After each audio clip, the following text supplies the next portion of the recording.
Jangan lupa untuk subscribe YouTube channel Metro TV News dan nyalakan notifikasinya.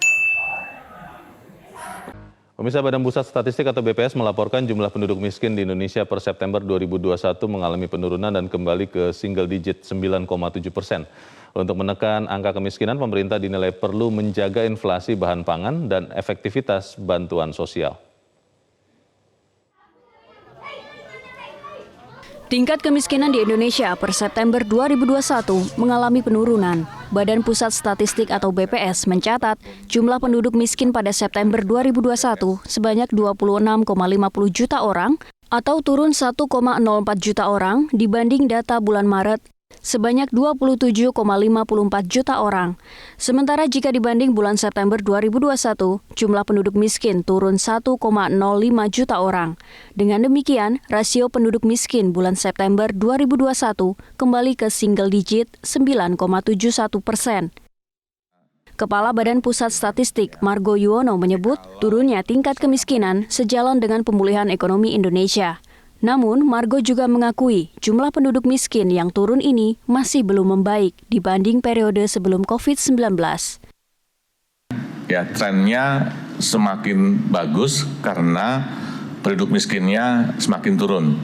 Ya, dari mulai dari Maret 2021 ke September 2021. Artinya, upaya-upaya perbaikan ekonomi ya dampaknya kepada kemiskinan itu sudah mulai terasa ya karena trennya mengalami penurunan. Ini kinerjanya bagus gitu ya.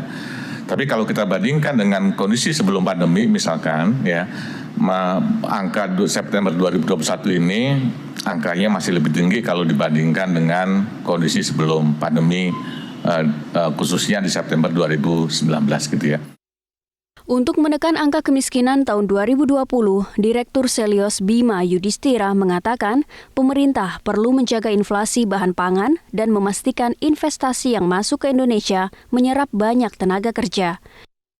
Nah, 2022 pengentasan kemiskinan tentu punya beberapa hal hambatan ya. Salah satunya adalah dari inflasi harga kebutuhan pokok, kemudian juga inflasi dari harga yang diatur oleh pemerintah, tarif listrik, LPG non-subsidi maupun harga BBM, ini yang perlu kemudian dikendalikan sehingga tidak terjadi tekanan ketika mereka baru mulai mengalami pemulihan. Dan yang berikutnya selain dari inflasi tentunya adalah terbukanya kesempatan kerja yang lebih baik. Investasi harus meningkat, tapi investasi di daerah yang punya kualitas. Artinya setiap Rp1 yang ditanamkan, itu punya implikasi terhadap mendorong serapan tenaga kerja yang lebih luas. Selain itu, menurut Bima, pemerintah perlu terus menjaga dan mempertahankan efektivitas bantuan sosial, seperti bantuan sosial tunai dan bantuan subsidi upah. Sehingga pekerja rentan yang jam kerjanya sekarang masih belum penuh tidak jatuh di bawah garis kemiskinan.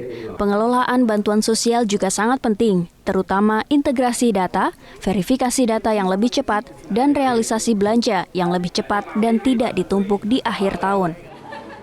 Dari Jakarta, Tim Liputan Metro TV.